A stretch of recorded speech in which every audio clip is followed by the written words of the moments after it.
नमस्कार, प्रादेशिक समाचार के साथ मैं कामिनी। पहले मुख्य समाचार। नरेंद्र मोदी कल शाम 7:15 बजे लेंगे प्रधानमंत्री पद की शपथ। नई सरकार के स्वरूप को लेकर दिल्ली में बैठकों का दौर जारी। पूर्व मुख्यमंत्री हेमंत सोरेन से जुड़े जमीन घोटाला मामले में ईडी ने झामुमो नेता अंतु तिर्की समेत 10 आरोपियों के खिलाफ अदालत में दाखिल की चार्जशीट। राज्य के कई इलाकों में भीषण गर्मी से जनजीवन प्रभावित। मौसम विभाग ने झारखंड में 17 जून के बाद मानसून के प्रवेश की जताई संभावना। और जॉर्डन में 21 से 25 जून तक आयोजित होने वाली अंडर 17 कुश्ती चैंपियनशिप में झारखंड के विकास कच्छप करेंगे भारत का प्रतिनिधित्व। और अब समाचार विस्तार से। राष्ट्रपति द्रौपदी मुर्मू ने एनडीए संसद दल के नेता नरेंद्र मोदी को नई सरकार के गठन के लिए आमंत्रित किया है। शपथ ग्रहण समारोह कल शाम 7:15 पर राष्ट्रपति भवन में होगा। श्री मोदी ने कल राष्ट्रपति से मुलाकात की और नई सरकार बनाने का दावा पेश किया। राष्ट्रपति भवन के बाहर श्री मोदी ने कहा कि लोगों ने एनडीए सरकार को एक और अवसर दिया है और यह 18वीं लोकसभा नवीन और युवा ऊर्जा का स्रोत है। उनकी सरकार देशवासियों की आशाओं और आकांक्षाओं को पूरा करेगी। उन्होंने कहा कि स्थिर सरकार भारत और इसकी अर्थव्यवस्था के साथ साथ युवाओं के लिए लाभदायक साबित होगी। उन्होंने देश को भरोसा दिलाया कि उनकी सरकार देश का तेज गति से विकास करने में कोई कसर नहीं छोड़ेगी। हम भारतवासी खुद नसीब हैं कि इतने बड़े संकटों के बावजूद भी हम आज विश्व की सबसे तेज गति से बढ़ने वाली इकोनॉमी के रूप में जाने गए हैं। ग्रोथ के विषय में भी दुनिया में हमारी वाहवाही हो रही है। अब एक स्टेबल गवर्नमेंट मिलने के कारण और परिचित व्यवस्था और नेतृत्व मिलने के कारण दुनिया का भारत के प्रति रुझान आना बहुत तेज गति से होने वाला है और मुझे विश्वास है कि देश के सभी राज्यों को इसका लाभ मिलेगा। देश की युवा पीढ़ी को सबसे ज्यादा लाभ मिलेगा। राज्य के पूर्व मुख्यमंत्री हेमंत सोरेन से जुड़े जमीन घोटाला मामले में ईडी ने झामुमो नेता अंतु तिर्की समेत 10 आरोपियों के खिलाफ अदालत में चार्जशीट दाखिल किया है। इसमें फर्जी दस्तावेज बनाकर जमीन हड़पने की बात कही गई है। साथ ही एक पूरे सिंडिकेट के सक्रिय रहते हुए राशि के लेन देन का जिक्र किया गया है। आरोपियों में झामुमो नेता अंतु तिर्की के अलावा राजस्व विभाग का कर्मचारी मनोज कुमार यादव, कोलकाता के रजिस्ट्रार ऑफ एश्योरेंस के 2 कर्मचारी तापस घोष और संजीत कुमार, हजारीबाग कोर्ट के डीड राइटर मोहम्मद इरशाद, प्रियरंजन सहाय, विपिन सिंह, इरशाद अख्तर, अफसर अली और सद्दाम हुसैन भी शामिल हैं। गोड्डा जिले के दोमुही मोड़ से बसंतराय प्रखंड की तरफ जाने वाली सड़क के चौड़ीकरण की लोगों ने प्रशासन और जनप्रतिनिधियों से मांग की है। बसंतराय की तरफ जाने वाली सड़क बहुत ही महत्वपूर्ण है क्योंकि वह कई जगहों पर बिहार से मिलता है। बिहार से मिलने के स्थान पर गेरुआ नदी में कई पुल भी बने हुए हैं, लेकिन सड़क की चौड़ाई काफी कम है, जिससे यातायात में तो असुविधा होती ही है, हादसों का खतरा भी बना रहता है। राज्य के पुलिस महानिदेशक अजय कुमार सिंह 10 जून को विधि व्यवस्था समेत कई महत्वपूर्ण बिंदुओं को लेकर झारखंड पुलिस मुख्यालय में समीक्षा बैठक करेंगे। आचार संहिता हटने के बाद पहली बार सभी जिलों के एसपी, रेंज के डीआईजी और जोनल आईजी के साथ बैठक आयोजित की गई है। सभी जिलों के एसपी को एजेंडा बिंदुओं के संदर्भ में पूरी तैयारी के साथ बैठक में भाग लेना सुनिश्चित करने का निर्देश दिया गया है। पश्चिमी सिंहभूम जिले के निवासियों के लिए निजी सुरक्षा एजेंसियों ने रोजगार उपलब्ध कराने के लिए विभिन्न प्रखंडों में भर्ती शिविरों का आयोजन किया है। विस्तृत ब्यौरा दे रहे हैं हमारे संवाददाता।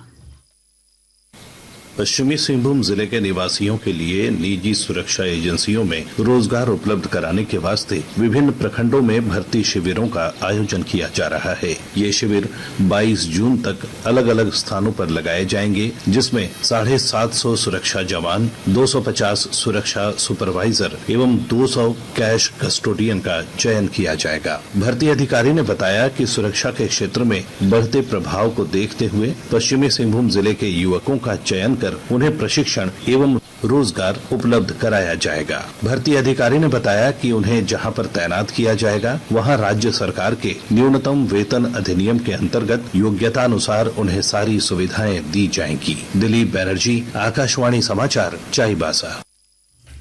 कोडरमा जिले में एनसीसी का वार्षिक प्रशिक्षण शिविर आज से शुरू हो गया है। एनसीसी की 45वीं बटालियन की ओर से स्थानीय जेजे कॉलेज में कैडेटों को drill, map reading, field signal और हथियार चलाने का प्रशिक्षण दिया जा रहा है। यह ट्रेनिंग कैंप 10 दिनों तक चलेगा। प्रशिक्षण प्राप्त करने के बाद 3 सर्टिफिकेट सफलतापूर्वक हासिल करने पर कैडेटों को भारतीय सेना की बहाली में अतिरिक्त छूट भी मिलेगी।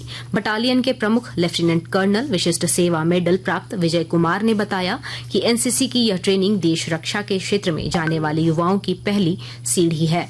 इस दौरान कैडेटों को अनुशासन और एकजुटता का पाठ भी पढ़ाया जाएगा। आकाशवाणी के ताजा तरीन समाचारों के लिए आप हमारी वेबसाइट newsonair.gov.in पर लॉग ऑन कर सकते हैं। ताजा समाचार X handle @AIR news alerts और Facebook page All India Radio news पर भी उपलब्ध है। आप प्रादेशिक समाचार एकांश के X handle @AIR news _ Ranchi और फेसबुक, इंस्टाग्राम पेज तथा YouTube channel AIR news Ranchi पर भी हमारे बुलेटिन सुन सकते हैं। प्रादेशिक समाचार आप आकाशवाणी रांची से सुन रहे हैं। राज्य के कई इलाकों में पड़ रही भीषण गर्मी के बीच मौसम विभाग ने कहा है कि मानसून के 17 जून के बाद ही झारखंड में प्रवेश करने की संभावना है। मौसम वैज्ञानिक अभिषेक आनंद ने बताया कि झारखंड में मानसून पश्चिम बंगाल की ओर से संताल परगना के रास्ते प्रवेश करेगा। उन्होंने यह भी बताया कि पहले 15 जून तक मानसून के झारखंड पहुंचने की उम्मीद की जा रही थी, लेकिन अब इसमें और 2 दिन की देरी की संभावना है। उन्होंने कहा कि जून में जितनी देरी से मानसून झारखंड में प्रवेश करेगा उतना ही उसके सितंबर-अक्टूबर में विस्तार की संभावना है। कार्यवाहक प्रधानमंत्री नरेंद्र मोदी ने मीडिया जगत के जाने माने व्यक्तित्व और इनाडू समूह के संस्थापक रामोजी राव के निधन पर दुख व्यक्त किया है। श्री राव का आज सुबह हैदराबाद में निधन हो गया। एक सोशल मीडिया पोस्ट में श्री मोदी ने कहा कि श्री राव दूरदर्शी व्यक्ति थे जिन्होंने भारतीय मीडिया में क्रांति ला दी। उन्होंने कहा कि श्री राव के समृद्ध योगदान ने पत्रकारिता और फिल्म जगत पर अमिट छाप छोड़ी है। प्रधानमंत्री ने कहा कि अपने उल्लेखनीय प्रयासों से श्री राव ने मीडिया और मनोरंजन जगत में नवाचार और उत्कृष्टता के नए मानक स्थापित किए हैं। श्री मोदी ने भारत के विकास के लिए रामोजी राव के जुनून की सराहना की। उन्होंने इस कठिन समय में श्री राव के परिवार, मित्रों और असंख्य प्रशंसकों के प्रति अपनी संवेदना व्यक्त की। हजारीबाग जिले में बाल विवाह और महिलाओं के खिलाफ हिंसा की रोकथाम के लिए कई स्तरों पर प्रयास किए जा रहे हैं। इस सिलसिले में जिला बाल संरक्षण इकाई, समाज कल्याण विभाग और यूनिसेफ के संयुक्त तत्वाधान में एक बैठक आयोजित की गई। इस मौके पर जिला समाज कल्याण पदाधिकारी इंदु प्रभा खलखो ने कहा कि इस बैठक का मुख्य उद्देश्य सभी विभागों के आपसी समन्वय के साथ बाल विवाह तथा महिलाओं और बच्चों के खिलाफ हिंसा को समाप्त करने के लिए कार्य योजना तैयार करना है। सूचना और प्रसारण मंत्रालय योग अभ्यास के बारे में जागरूकता के लिए विभिन्न गतिविधियों का आयोजन करेगा। सूचना और प्रसारण सचिव संजय जाजू और आयुष मंत्रालय के सचिव वैद्य राजेश कोटेचा ने कल नई दिल्ली में अंतर्राष्ट्रीय योग दिवस 2024 के कार्यक्रमों की तैयारियों की समीक्षा की। लोक सेवा प्रसारक प्रसार भारती, दूरदर्शन और आकाशवाणी नेटवर्क के माध्यम से विभिन्न कार्यक्रमों का प्रसारण करेगा।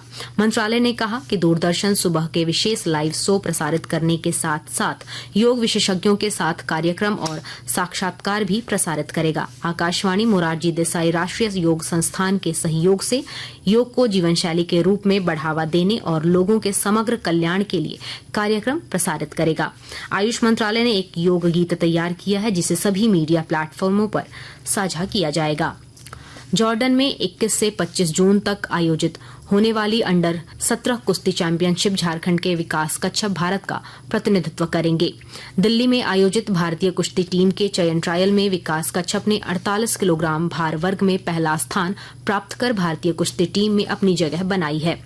विकास कच्छप झारखंड के पहले पहलवान हैं जो झारखंड से अंडर 17 आयु वर्ग में भारत का प्रतिनिधित्व करेंगे। विकास की इस उपलब्धि पर झारखंड राज्य कुश्ती संघ के अध्यक्ष जिशान कमर, IAS अधिकारी के रवि कुमार, खेल निदेशक सुशांत गौरव समेत अन्य खेल प्रेमियों ने बधाई दी है। और अब अंत में मुख्य समाचार एक बार फिर। नरेंद्र मोदी कल शाम 7:15 बजे लेंगे प्रधानमंत्री पद की शपथ। नई सरकार के स्वरूप को लेकर दिल्ली में बैठकों का दौर जारी। पूर्व मुख्यमंत्री हेमंत सोरेन से जुड़े जमीन घोटाला मामले में ईडी ने झामुमो नेता अंतु तिर्की समेत 10 आरोपियों के खिलाफ अदालत में दाखिल की चार्जशीट। राज्य के कई इलाकों में भीषण गर्मी से जनजीवन प्रभावित। मौसम विभाग ने झारखंड में 17 जून के बाद मानसून के प्रवेश की जताई संभावना। और जॉर्डन में 21 से 25 जून तक आयोजित होने वाली अंडर 17 कुश्ती चैंपियनशिप में झारखंड के विकास कच्छप करेंगे भारत का प्रतिनिधित्व। इसके साथ ही आकाशवाणी रांची से प्रादेशिक समाचार का ये बुलेटिन समाप्त हुआ। नमस्कार।